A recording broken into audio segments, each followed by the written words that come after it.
اسے اپنے سامنے والی کرسی پر بٹھایا۔ تم اچھا خاصا بے شرم ہو گیا ہے، چھوٹے بھائی کے سامنے اپنے عشق کا ذکر کرتے ہو، وہ نروٹے بچے کی طرح بولا۔ جبل ہنس پڑا۔ اس کی ہنسی بڑی دل فریب تھی، گو جیسے کوئی مدتوں بعد کوئی آس برائی ہو۔ تم بھی تو میرے سامنے اپنی منگیتر کا ذکر کرتے ہو، بلکہ ملاقاتیں کرتے ہو۔ وہ تو حق حلال کی منگیتر ہے، 3 ماہ بعد شادی ہے میری، تمہیں تو یہ لڑکی 3 سالوں سے بھی نہیں ملے گی۔ وہ روانی میں کہہ گیا، مگر ایک لمحہ لگا تھا اور جبل خان کا چہرہ تاریک ہو گیا تھا، بنا چاند کے اندھیری رات کی طرح۔ تم کو برا لگے گا، لیکن جبل خانہ، حقیقت کو تم نہیں بدل سکتے۔ میں بدلنا بھی نہیں چاہتا۔ تم نے شاید غور نہیں کیا، میں نے کیا ہے۔ اس کی آنکھوں میں سلطان صفدر کا چہرہ ہے۔ بہرام کو تعصب ہوا۔ کیا معلوم تمہیں غلط فہمی ہوئی ہو۔ میں جہاں جس کرسی پر بیٹھا ہوں وہ غلط فہمیوں اور غلطیوں کی کوئی گنجائش نہیں نکلتی۔ اس نے گہری سانس لی اور اپنی جگہ سے اٹھا۔ خیر، کل ایجنٹ کو بلوا لینا، اور رات کے وقت برادری کے لڑکوں کو بھی، میرے پاس منصوبہ ہے۔ اس نے آگے بڑھ کر چند بٹن دبائے، اسکرینز تاریک ہو گئیں، کمرے میں اب ملگجی سی روشنی تھی۔ ہم اس لڑکی کے بغیر بھی یہ کام کر سکتے ہیں جبل۔ یہ سلجھا ہوا ٹھہرا سا لہجہ، بہرام، یہ کوئی اور بہرام تھا۔ جبل خان اسے وضاحت طلب نظروں سے دیکھتا۔ نہ جانے کیوں، مگر مجھے لگتا ہے اگر وہ یہاں آ گئی تو تم جذبات سے کام لو گے۔ تمہیں میری فکر ہے؟ نہیں، وہ ترنت بولا تھا، مجھے علاقے کی فکر ہے، مجھے زمین کی فکر ہے، مجھے داجی کے لوگوں سے کیے وعدے کی فکر ہے۔ وہ اٹھا اور جبل خان کے سامنے آ کر کھڑا ہوا۔ جبل اسے یوں دیکھتا رہا جیسے پہلی بار دیکھا ہو۔ بہرام اتنا بڑا کب ہوا؟ جذبات دیمک ہیں، تخت کھا جاتے ہیں۔ وہ اپنے بڑے بھائی کو اپنے قد اور عمر سے بڑی بات بتا رہا تھا۔ جبل کو سمجھ نہ آیا وہ اسے کیا تسلی دے، کیا وہ محبت سے دستبرداری کا جھوٹ کہے۔ مجھے میرے جذبات پر اختیار ہے بہرام، وہ میرے لیے میرے حریف کی طرح ہی آئے گی، اور وہ سیاست دان رقیب کی طرح۔ وہ ترکی بترکی بولا تھا۔ تم کیا چاہتے ہو میں کیا کروں؟ میں شراکت چاہتا ہوں، کیونکہ تم مانو یا نہ مانو، جذبات تمہارے دامن سے چمٹ چکے ہیں، دامن جھٹک لینے سے تم آزاد نہیں ہو جاؤ گے۔ کیا تمہیں تخت کی طلب ہے؟ جبل پوچھ رہا تھا۔ طنز کی کوئی رمق اس کے لہجے میں نہیں تھی۔ ہم کو جس دن تخت ملا اسی دن اس کا کایا پلٹ دے گا، وہ ہنس کر بولا۔ جبل مسکرا بھی نہ سکا۔ غصے کا تیز آدمی ہے ہم، تم جانتے ہو۔ ہم کو شراکت چاہیے تاکہ جس وقت تم کمزور پڑنے لگو، چارج ہمارے پاس آ جائے، فیصلے کا اختیار ہمارے پاس ہو، اور مجھے یقین ہے کہ تم ایسا وقت نہیں آنے دو گے جب فیصلہ بہرام خان کو لینا پڑے۔ تم مجھے امتحان میں مبتلا رکھنا چاہتے ہو تاکہ میں کمزور نہ پڑوں، اور فرض کرو کہ اگر میں کمزور پڑ گیا۔ وہ اس کے اندر تک اترنا چاہتا تھا۔ تم نہیں پڑو گے، میں جانتا ہوں۔ جب فیصلے کا اختیار میرے پاس آئے گا نا، تب تم الرٹ رہو گے۔ تمہیں رہنا چاہیے جبل۔ وہ اس کا کندھا تھپتھپائے ہوئے دروازے کی اور بڑھنے لگا تھا۔ تم اتنے بڑے کب ہوئے بہرام؟ وہ واقعی جاننا چاہتا تھا۔ وہ دروازے پر رک گیا تھا، آنکھوں میں کرچیاں سی ابھری تھیں، چہرے پر حزن کا سایہ۔ 5 سال کا تھا تب سے سن رہا تھا کہ ہمارا پیسہ کوئی لے گیا، ہماری زمین ضبط ہو گئی۔ بڑا تو میں 16 سال کی عمر میں ہو گیا تھا، جب داجی نے کہا تھا کہ وہ سکون سے نہیں مر بھی نہیں سکتے، ان کے دل پر بڑا بوجھ ہے۔ اس کی آواز آنسوؤں کے بوجھ سے بھاری ہونے لگی تھی۔ جبل نے ہونٹ بھینچ لیے۔ تکلیف ہی تکلیف تھی۔ ان کا دل بھاری تھا کیونکہ انہوں نے اپنے لوگوں سے وعدہ کیا تھا اور پورا نہیں کیا۔ لیکن اس روز میں 16 سال کا بہرام نہیں رہا تھا، 14 سال پہلے میں بہت بڑا ہو گیا تھا۔ تم نے غور نہیں کیا۔ وہ کہہ کر رکا نہیں۔ وہ پل بھر میں ہی دروازہ پار کر گیا تھا۔ جبل خان کو آج اندازہ ہوا کہ 14 سال پہلے وہ اپنی عمر سے بڑی مسافت طے کرنے والا اکیلا نہیں تھا۔ زور گڑھ میں کئی بہرام اور جبل خان تھے، مگر اب اور نہیں، اب بس۔ دہر اب انصاف کے باب کھولے گا، انہیں یقین تھا۔ موجودہ دن 8 جنوری، صبح 6 بجے۔ تہہ خانے میں گھمبیر خاموشی کا راج تھا۔ جبل خان کرسی پر بیٹھا تھا، اور اگر نظر اٹھا کر دیکھو تو اس کے ساتھ 2 نفوس کا اضافہ بھی ہو چکا تھا۔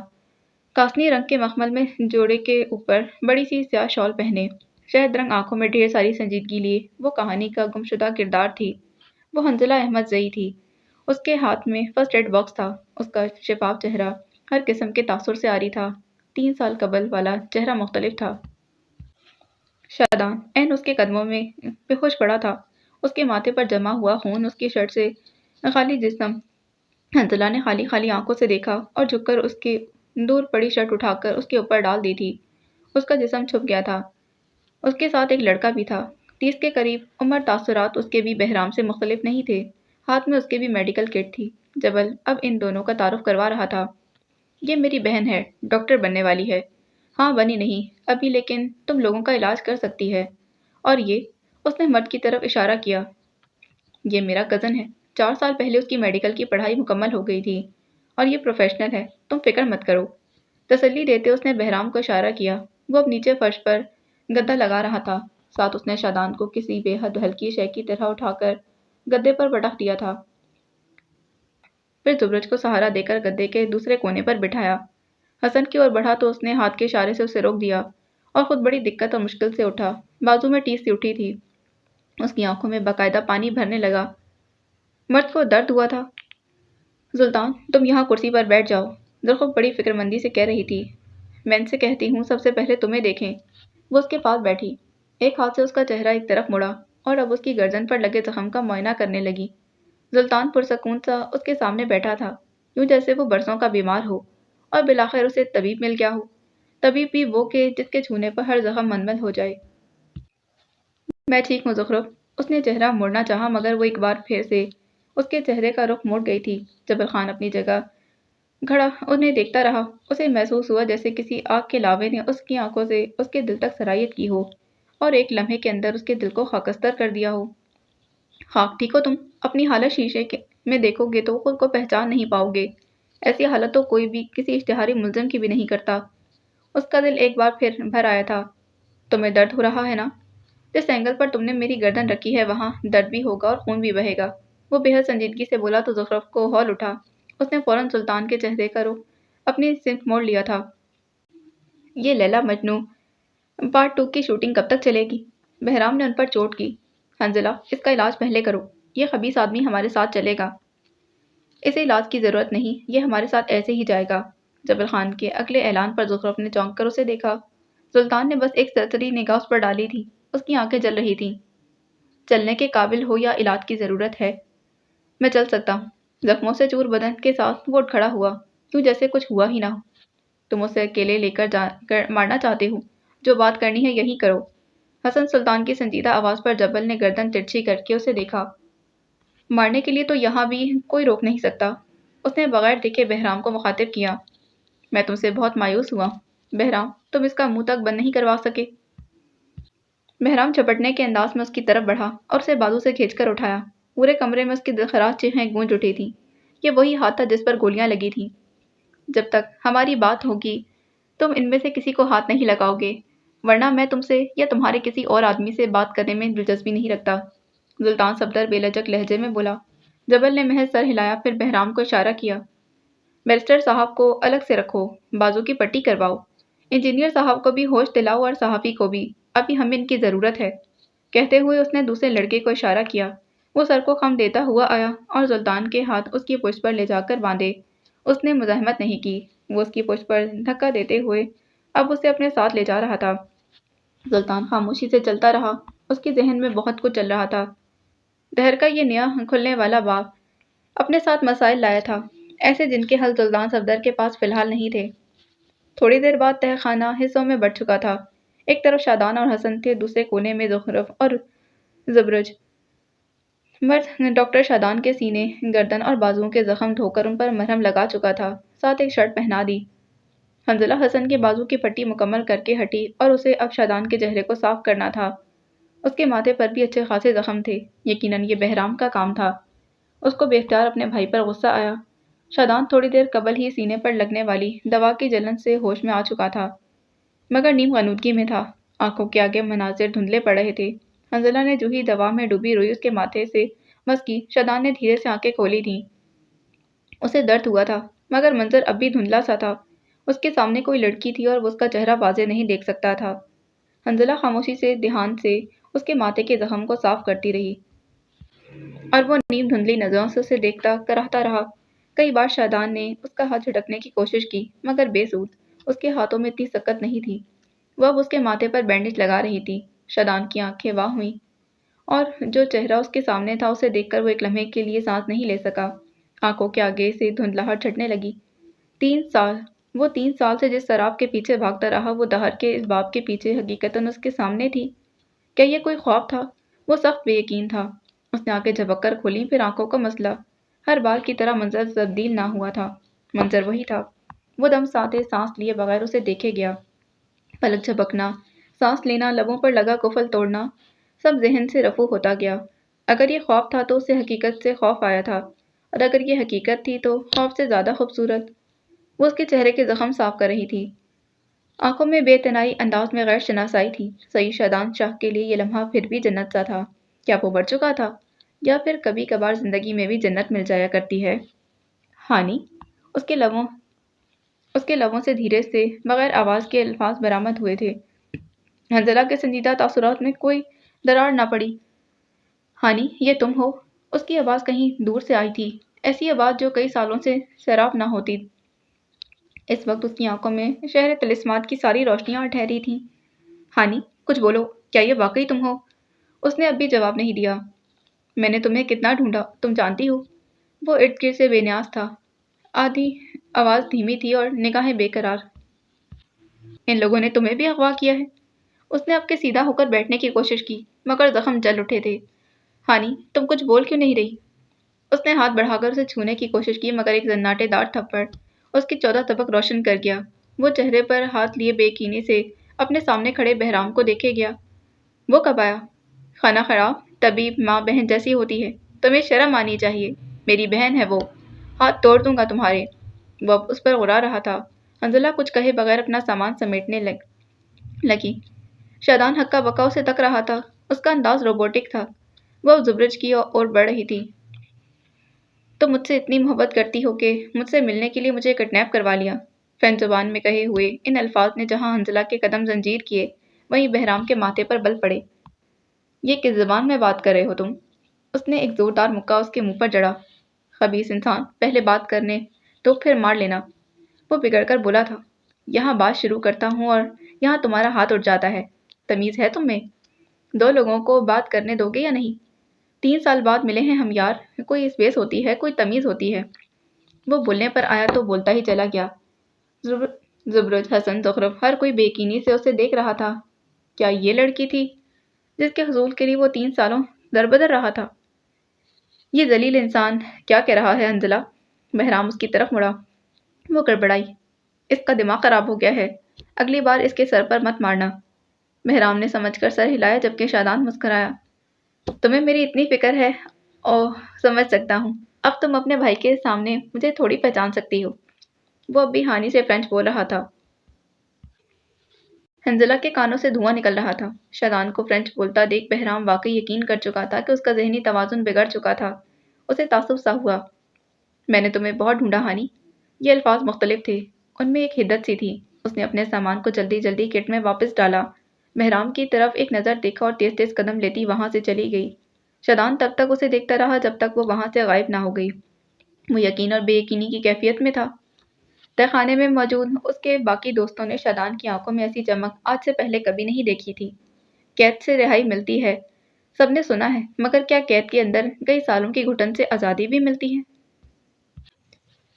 8 جنوری، صبح 6:30 بجے۔ لکڑیوں کے چٹکنے کی آواز، قہوے کی گرتی ہوئی دھار، بس یہ 2 آوازیں تھیں جو اس کمرے کی مقدس خاموشی میں ارتعاش پیدا کر رہی تھیں۔